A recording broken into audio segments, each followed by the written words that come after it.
went to high school on the other side of town, to the Booker T. Washington High School. At that time, it was the only Negro high school in Atlanta. I had to get the bus in what was known as the Fourth Ward to ride over to the west side to the Booker Washington High School. And in those days, rigid patterns of segregation existed on the buses, so that Negroes had to sit in the back of the buses. You know about this. Blacks had their own little restaurants. If there were some white restaurants that may have provided service to blacks, they would either have to go around to the back or some other. These days, we literally had to ride broken down school buses, pass by new white school buildings in order to attend segregated, dilapidated, one-room school. Whites were seated in the front, and often, if whites didn't get on the buses, those seats were still reserved for whites only, so Negroes had to stand up over empty seats. And I went through that experience going to school at the Booker Washington High School, but my parents taught me something very early. Somehow they instilled within me a feeling of somebodyness, and they would say to me over and over again that you are just as good as any child in Atlanta, Georgia. I would get on that bus day after day. I would end up having to go to the back of that bus with my body, but every time I got on that bus, I left my mind up on the front seat.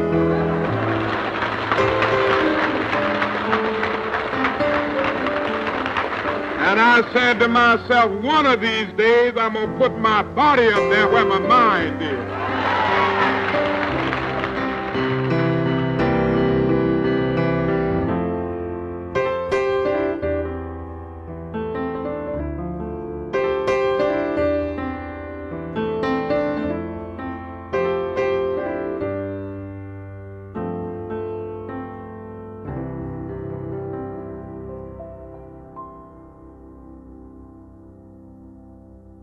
Oppressed people cannot remain depressed forever.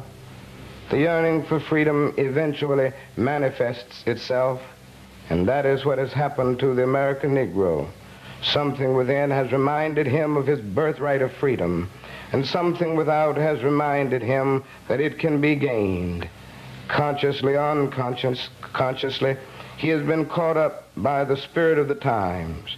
And with his black brothers of Africa and his brown and yellow brothers of Asia, South America, and the Caribbean, the United States Negro is moving with a sense of great urgency toward the promised land of racial justice. If one recognizes this vital urge that has engulfed the Negro community, one should readily understand why public demonstrations are taking place. The Negro has many pent-up resentments and latent frustrations, and he must release them. So let him march. Let him make prayer pilgrimages to the city hall. Let him go on freedom rides and try to understand why he must do so. If his repressed emotions are not released in non-violent ways, they will seek expression through violence. This is not a threat, but a fact of history. So I have not said to my people, get rid of your discontent. Rather, I have tried to say that this normal and healthy discontent can be channeled into the creative outlet of nonviolent direct action. And now this approach is being termed extremist. But though I was initially disappointed at being categorized as an extremist, as I continued to think about the matter, I gradually gained a measure of satisfaction from the label. Was not Jesus an extremist for love?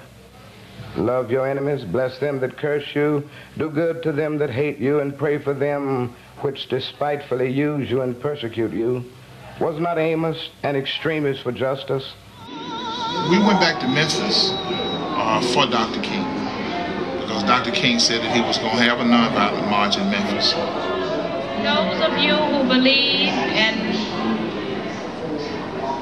what Martin Luther King Jr. stood for, I would challenge you today to see that his spirit never dies,